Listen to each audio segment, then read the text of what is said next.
Para mí estar hoy acá en este debate, en esta presentación del informe, tiene un gran valor porque genuinamente creo que los mejores trabajos que se hacen año por año en el país y que tienen sugerencias concretas que si se aplican bien producen transformaciones, es este reporte.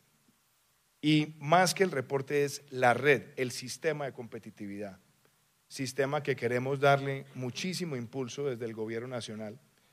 Y voy a decir una cosa con mucha claridad, hay muchos elementos de nuestro plan de gobierno que fueron debatidos e inspirados en los últimos años con muchas de las sugerencias que se han planteado en estos informes. Y eso me parece que es digno de recalcar y de aplaudir, porque los gobiernos no pueden estar reinventando la rueda, tienen que ser partícipes de una concertación con el sector privado y creo que este reporte ha cumplido esos objetivos.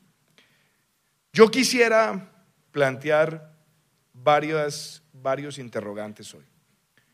El primero es, sí, el debate de competitividad es el debate quizás más importante en el entorno internacional y quizás el más importante en el entorno nacional, pero la discusión de competitividad hay que llevarla a los temas más prácticos y a los temas más sensibles y al más grande de los desafíos que tenemos, que nunca suele estar en el primer lugar de debate. La informalidad y cómo la informalidad termina afectando estructuralmente la competitividad y cómo eso se traduce también en pérdidas sustanciales en términos de equidad en la sociedad. Y empiezo por ahí porque cualquier reflexión que hagamos en este momento sobre el reporte y sobre la agenda de competitividad va a chocar con una realidad de bulto, y es que el mundo está insertado a unas velocidades inimaginables en el proceso de la cuarta revolución industrial. No es sorpresa para nadie que recientemente en el nuevo libro del profesor Klaus Schwab se hable que 10 o 15 carreras profesionales van a desaparecer en los próximos 10 años. Para nadie es una sorpresa que hay países que están desarrollando marcos normativos en función de la robótica, el Internet de las cosas, la inteligencia artificial, la computación en la nube, el procesamiento integrado de datos, y son los países que con más velocidad serán ganadores, y usted lo verá en su mapa, doctor César, seguirán estando en la cresta, seguirán estando en el grupo de los de mejor desempeño. Entonces, si no somos capaces de entender que esto está ocurriendo y que nos tenemos que insertar allí, no, muy seguramente los que usted llama middlers, que yo lo llamaría crecimientos mediocres, podríamos llamarlo así por no usar otros términos, no vamos a hacer la transición. Y creo que ese desafío que ustedes lo enmarcan en el reto de competitividad, en el mapa que usted ha presentado hoy, uno podría decir que los países que están en la cresta son los países que han tenido los procesos de formalización laboral más acelerados en los últimos 50 años. Y que lo que mantiene anclados a los que usted denomina middlers es justamente esa informalidad que repercute en temas tan elementales como no ser ganadores en lo que muchos países o lo que los expertos llaman el bono demográfico. ¿Por qué? Porque si bien tienen una base laboral joven, esa base laboral joven no está teniendo las tasas de reemplazo suficientes y está amenazando estructuralmente la sostenibilidad fiscal, la sostenibilidad pensional e inclusive la sostenibilidad del sistema de salud. Y uno podría también agregarle a ese mapa que usted presentaba otro factor. Y es un factor político, es un factor de la calidad de la política y la calidad institucional. Los países que usted ve en la cresta en su mapa son países que, a mi modo de ver, han llegado a tener líneas de gobierno pedagógicas y no demagógicas, que logran entender que los procesos de transformación son estructurales, son más evolucionarios que revolucionarios y se basan siempre en un equilibrio entre el desarrollo del sector privado y la participación del Estado. Y usted lo puede ver también en el mapa cuando están los de peor desempeño. Solamente los que usted ve en Sudamérica son los que han tenido un dominio de la estatización de la economía y los que han aniquilado instituciones independientes y los que han caído en ese populismo, muchas veces maniqueo, de tratar de llamar a quienes generan empleo ricos para tratar de llevar el debate a la simplificación de ricos y pobres y por esa vía fracturar todos los debates importantes de política económica. Yo hago estas menciones porque además en ese mapa que usted ha presentado también se ve que los países que han crecido más, los que han estado en los que están hoy en la cresta y los que están evolucionando son los que superaron ese debate entre el Estado y el mercado y logran entender equilibrios. Y por eso, arrancando por ahí, quiero centrarme en Colombia. La historia de Colombia en términos de competitividad y en términos de desarrollo empresarial es una historia sin duda positiva. Porque uno puede medir a Colombia con cualquiera de otros los países de la región y se va a dar cuenta que este país ha logrado un desarrollo regional y empresarial en medio de unas complejidades geográficas que pocos países de la región tienen. Y que ha logrado acelerar y multiplicar sus exportaciones en medio de esas dificultades y elevados costos logísticos. Pero además ha logrado mantener desarrollo empresarial en medio de constantes cambios normativos que nos pasan siempre la factura, como nos pasaron la factura el día de ayer en el reporte de Doing Business, donde lo que más termina anclando el desarrollo empresarial, lo llaman ellos, es la inestabilidad jurídica. Y además ha tenido desarrollo empresarial con enormes complicaciones para la generación energética y costos de energía que comparado con otros países en términos industriales son más altos. Entonces, sí, la historia de Colombia es una historia positiva, pero es una historia que, a mi modo de ver, nos obliga a nosotros a tenernos que sacudir. Porque si seguimos, como usted lo plantea, con crecimientos mediocres, crecimientos por debajo del 3%, nos vamos a encontrar con dos realidades. Una, que vamos a demorarnos más en ser un país de ingreso alto, y al mismo tiempo, al no poder tener más inversión para hacer las transformaciones en digitalización y mejora del capital humano, muy seguramente vamos a estar afectándonos estructuralmente en la competitividad. Entonces, ese tipo de reflexión principal sobre Colombia, también la quiero llevar a otro plano. Nosotros tenemos varias Colombias. Tenemos una Colombia con desarrollo empresarial, con desarrollo industrial, un país que está viendo nacer unicornios que en 3 años llegan a valoraciones de más de $1.000 millones, industrias que tienen calidad y reconocimiento internacional porque tienen muy buenos estándares, pero también hay otra Colombia y es la Colombia de la gran informalidad. La encuesta del DANE, cuando hace el interrogante de señor o señora, ¿ha trabajado usted al menos 1 hora con o sin remuneración en la última semana? Nos dice que Colombia tiene 22 millones de personas ocupadas. Pero lo dramático es que menos de 8 millones de personas contribuyen a pensión y salud. Y lo peor es que menos de 3 millones de personas son las que se están pensionando. Entonces, llegar a esos niveles de ingreso alto no van a ocurrir si nosotros no tenemos una agenda de formalización de nuestra economía. Y ahí tenemos que empezar a romper paradigmas. ¿Quiénes son los que hacen la formalización en una economía? ¿Es el Estado? No, son los micros, los pequeños, los medianos y los grandes empresarios los que lo hacen.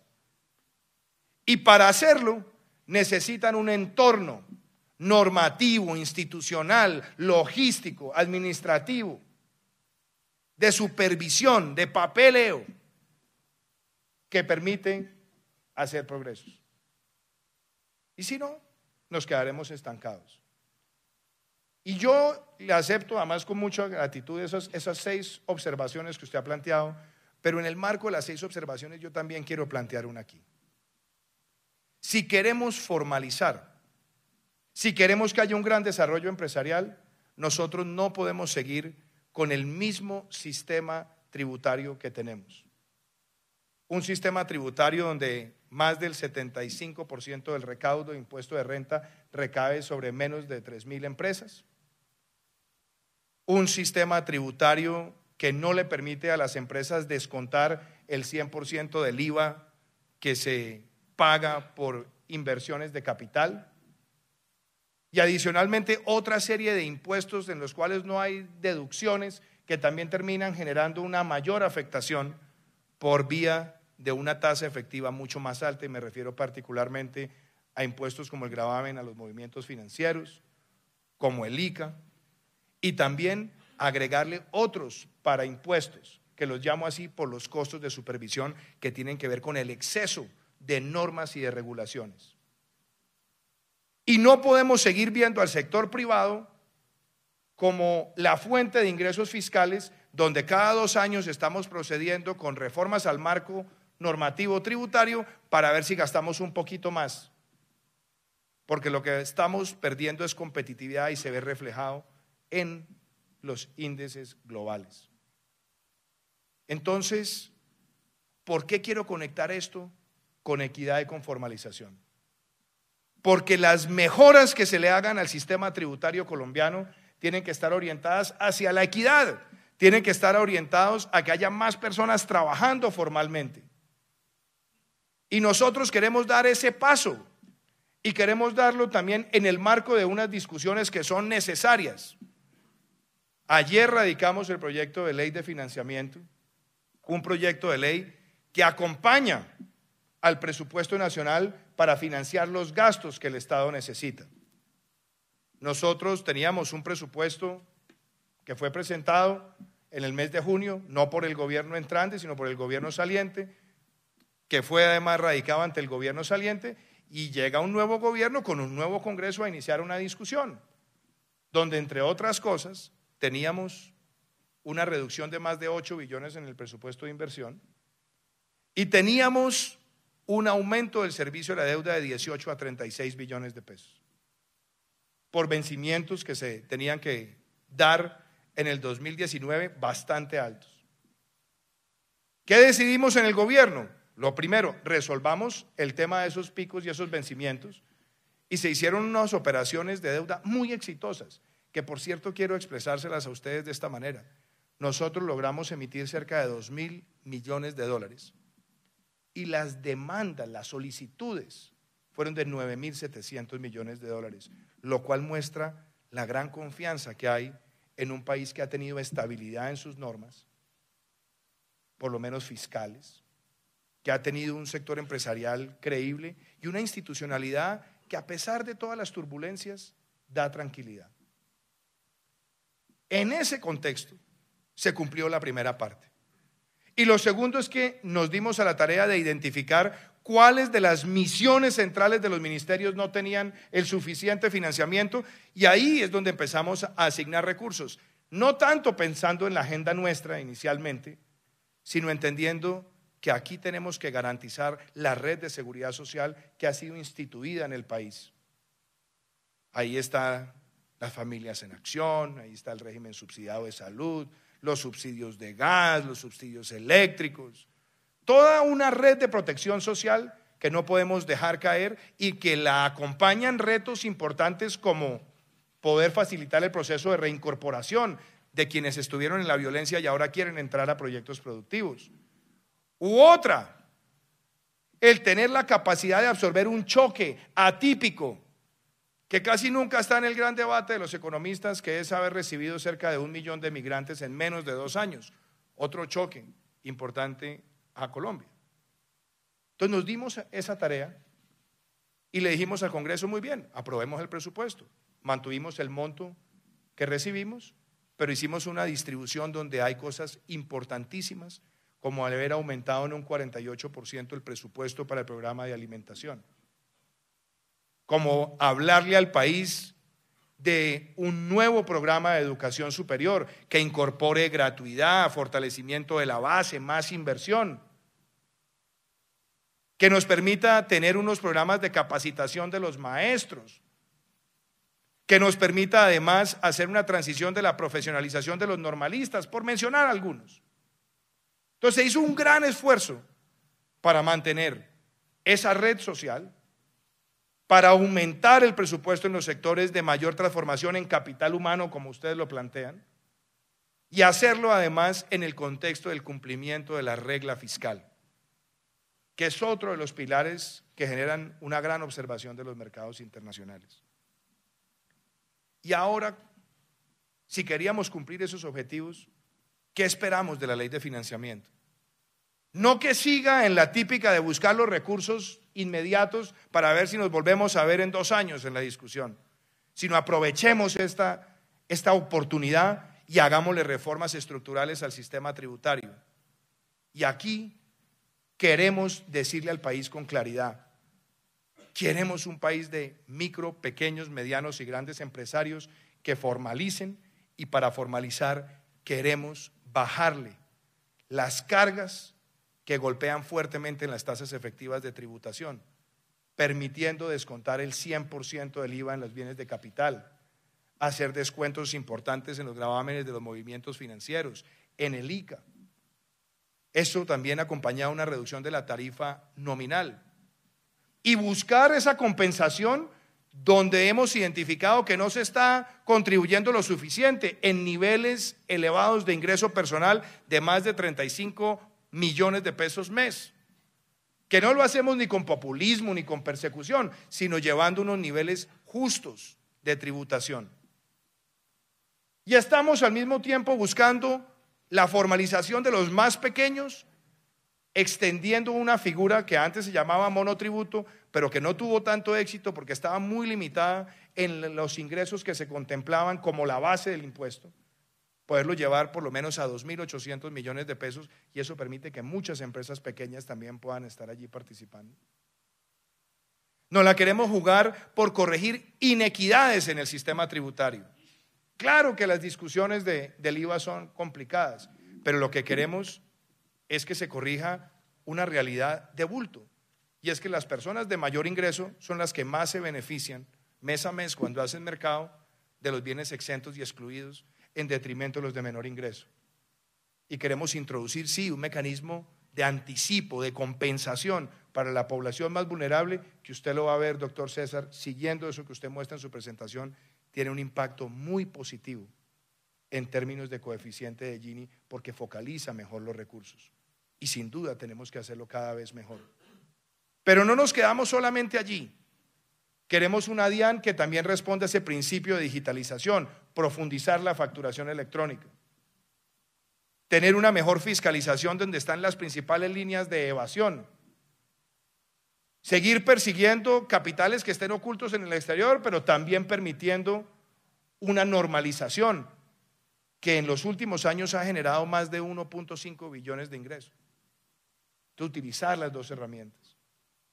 Y creo yo que también estamos haciendo algo muy importante al simplificar las cédulas de personas naturales para que pueda ser descontado hasta el 35% homogéneamente y no una diferenciación por cédulas tributarias. Estos son elementos que están allí en este paquete.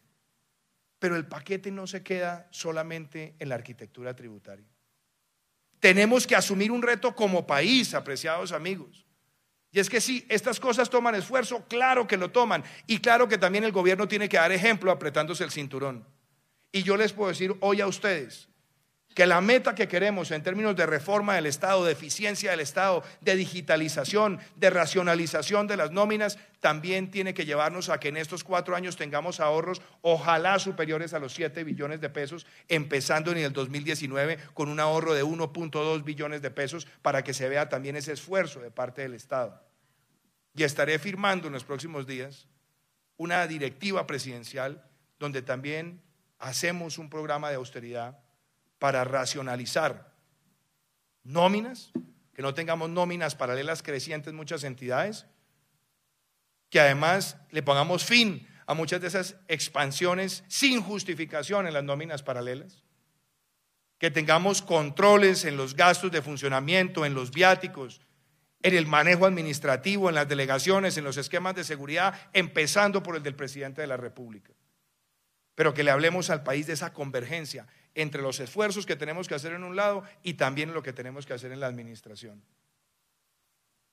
Y quiero decirles a ustedes que esos esfuerzos, que son necesarios e importantes, es para que nosotros pongamos este país a crecer por encima del 4%, como usted lo decía.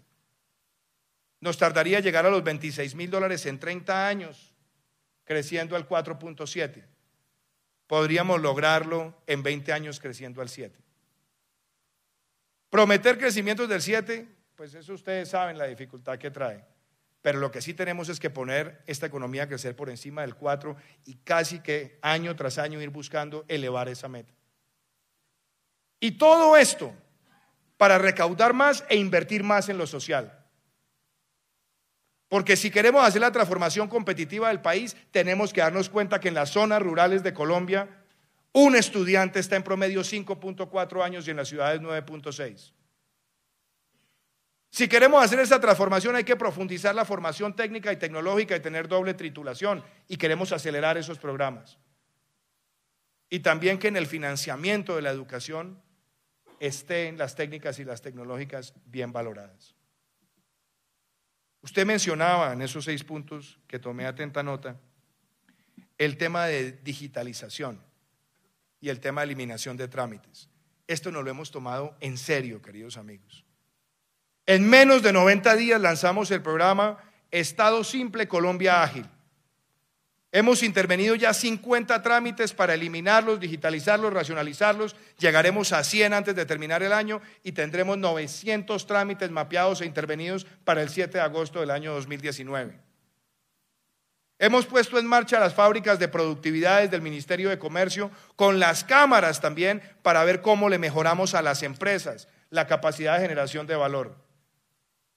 Y en menos de 90 días también empezamos a dar mensajes muy claros que son de pura administración y gestión, despolitizando instituciones como el ICA y como el INVIMA y poniendo metas de servicio al ciudadano y al empresario, no para que sea indulgente, sino para que entienda que este país no puede seguir con certificados de buenas prácticas de manufactura demorándose más de 8 o 10 meses. Queremos un Estado que le responda al empresario, micro, pequeño, mediano y grande, entendiendo que el empresario es el socio del desarrollo y no la vaca lechera que el Estado ordeña como fuente de ingresos fiscales.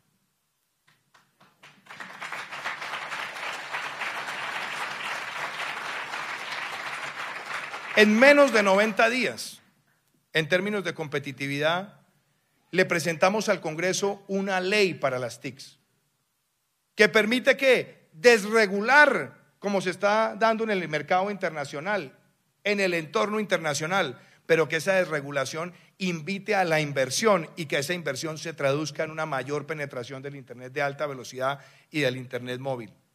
Factores que son fundamentales si queremos que Colombia esté en el 5G, porque cuarta revolución industrial sin 5G no va a ocurrir.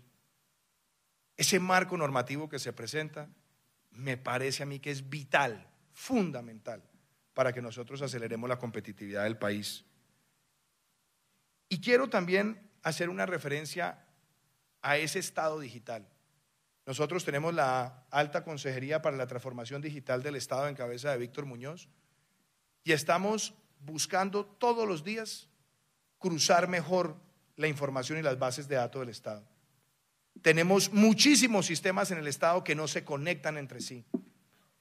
Y en estos 4 años yo me sentiría muy feliz dejando la presidencia en el 2022 y diciendo hemos unificado esencialmente las principales bases de datos del Estado para que el ciudadano pueda a través de una sola plataforma llenar sus trámites frente al gobierno y que el empresario también pueda tener una ventanilla única, digital, para no tener que estar tocando 14 ventanillas para los trámites empresariales constantemente. Un tema que usted no mencionó, o 2, yo creo que los 6 los recibimos con mucha complacencia, pero hay 2 que yo no puedo dejar de mencionar, o 3. 1, la calidad de la política.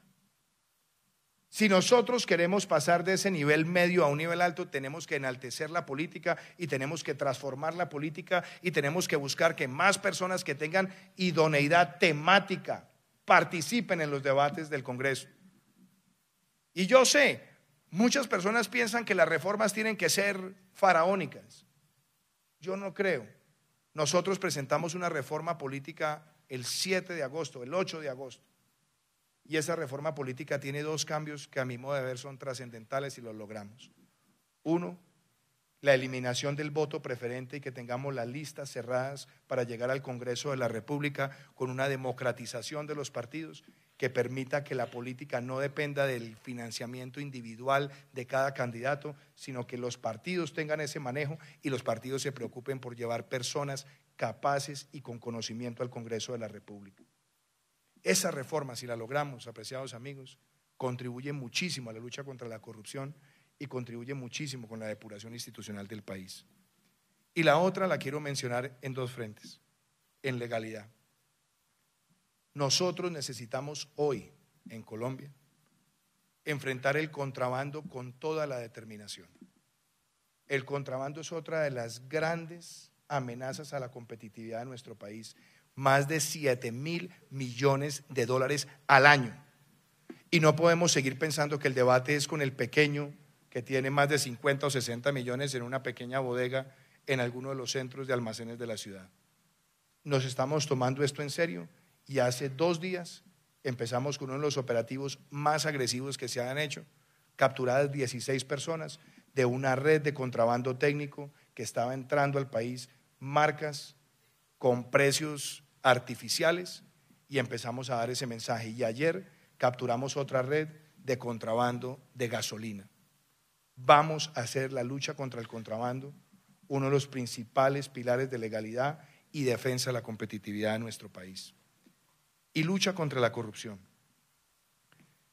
Hemos presentado al Congreso varios proyectos, respaldamos iniciativas de la consulta anticorrupción, unas se han movido más rápida que otras, pero estamos decididos a seguir trabajando a sacar esta agenda, lo que más se pueda antes de terminar el año.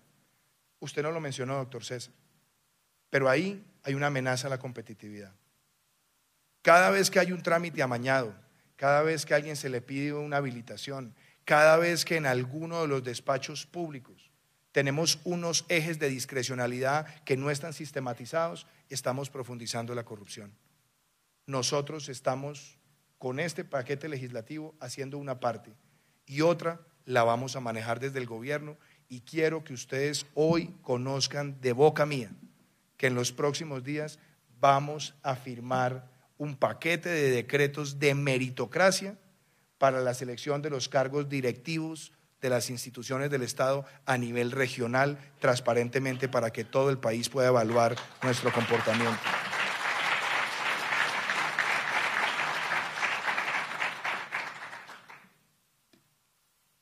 Y hay 2 aspectos finales.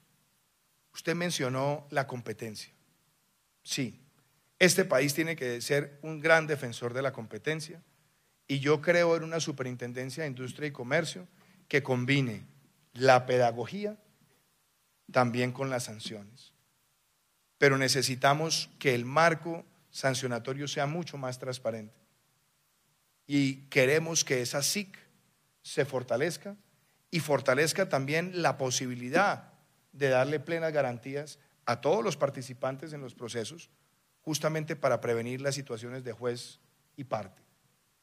Hay muchos países que han logrado ya dentro de las mismas superintendencias tener unos tribunales de competencia. Quizás ese sea un camino, o lo otro es también dentro del mismo procedimiento separar muy bien quién es el que está acusando y quién es el que está imponiendo las sanciones, con las debidas revisiones. Pero yo creo que la defensa de la competencia es vital para la competitividad de Colombia. Y déjenme cerrar con esto, apreciados amigos. Llevamos menos de 90 días en el gobierno. Hemos hablado de legalidad, de emprendimiento y equidad, y hemos hablado de un gran pacto por nuestro país. Este gobierno estará 4 años. No tenemos la reelección enfrente, por lo tanto yo no estoy en competencias políticas con nadie.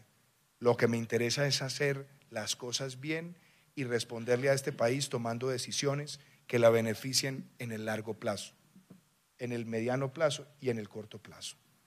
No estoy con vanidades en el ejercicio de la presidencia. Es decir, estoy dispuesto a concertar y a escuchar con los sectores que estén dispuestos a ayudar a mejorar las cosas. Y la esencia de ese pacto, que se va a ver reflejado en el plan de desarrollo, es que definamos nuestra agenda 2018-2022 y dejemos una hoja de ruta para los próximos 20 años en el país de estabilidad en las políticas públicas. De manera que venir para mí a este foro, donde he estado en varias condiciones, estuve en alguna ocasión como observador y analista de la banca multilateral, después como senador, después como precandidato, después como candidato, ahora como presidente, y espero que el expresidente también me invite en algún momento, doctora Rosario, para decirles que este ejercicio que ustedes vienen planteando hace tantos años es un ejercicio que lo queremos recoger desde el gobierno. La Consejería para la Competitividad en cabeza de Clara Parra, el subdirector del Departamento de Planeación Nacional que viene de este consejo, son demostraciones que queremos que el sistema de competitividad se fortalezca. Y sé que tendremos todos que hacer grandes esfuerzos como país, todos, pero estamos tratando de hacerlo en función de la equidad, permitiendo la generación de empleo, la inversión. Y que en ese anhelo de poner todos un poco, sepan que hay un gobierno que quiere hacer todo lo posible para derrotar la corrupción y que quiere hacer todo lo posible por tener eficiencia y austeridad en el manejo de los recursos públicos. Yo les agradezco muchísimo esta invitación y quiero reiterarle a todos los empresarios de nuestro país que la Constitución colombiana tiene un acápite muy significativo y habla de la función social de la empresa. La empresa en Colombia, sea micro, pequeña, mediana y grande, no le podemos seguir poniendo el ribete de ricos. Tenemos que verla es como el gran socio para la transformación de Colombia, para la generación de equidad y para que este país pueda ser un país de ingreso alto. Muchísimas gracias.